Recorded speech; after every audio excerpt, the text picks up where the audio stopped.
I've just come down from the Isle of Skye. I'm no very big and I'm awful shy, and the lassies shout when I go by. Donald, where's your trousers? Let the wind blow. Mary Hill on the Glasgow.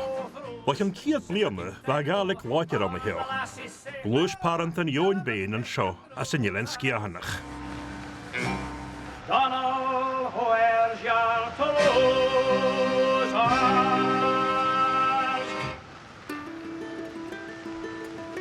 Bij verte wallig Mary Hill van de Ewen. Eentje geil Glasgow, ga je hoekal aan de flat.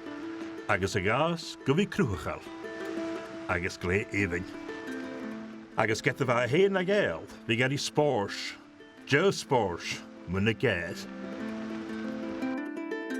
An de nakkel of le schrevish radio VBC, an de neukiet jiek schechket se schech, vrienje me hoekal.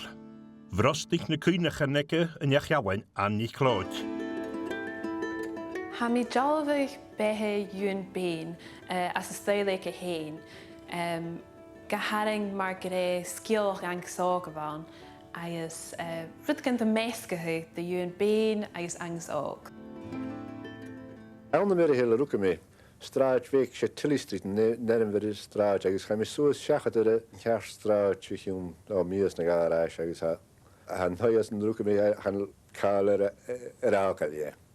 Kan het fuse plicht so is kan het gedaan niet ruke Angus ook. Hij gemalisch dus kolfje liggen tegen de Mary Hill naast. Ach was een klee halletje naar we Michel komen Mary Hill. Soms Nils Kianach van me goedjog van me vader as een scher. Hij is van mij wachternis. Zo'n exchange van mij. My grandmother, Flora, was really a kind of, she came from Staffin and was a Skye exile and socialised with other Glasgow Gaels and through the Highlanders Institute and those kind of things. He had grown up speaking Gaelic in the house and in Skye when the summers. That's the language they would have been speaking, I think, mainly. Gaan het kuinig me aan ik nog zo Gaelic aankom. Ga ik het al och Gaelic. Sta ik in feiten huwel aan de Glasgow. Zeg Gaelic was in Breen. Ga wel huwelijk me vader. Ga ook in kjaar na Breen toen ik in aan de beelder hier.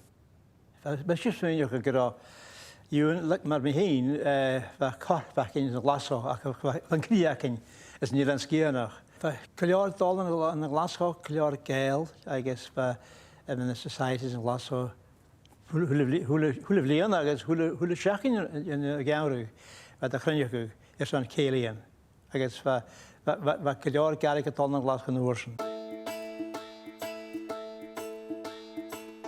Fiona Leos, I guess, Galpan a Herrig, I guess, in sgeulachd. Well, I need some more come, but het vorige aan de Mary Hill van de party, kijk eens aan de Kevin nog wat toe maar aan gehuw. Ik is van beelden, maar hen is met beelden van. Bin vrienders in de Belgische bekkel in de straatje. Ja, we moeten hier straatje nog kalafroe, waar we kerst op Glasgow roezen. Nou, waar we wil ik gaan bek gedaan wat.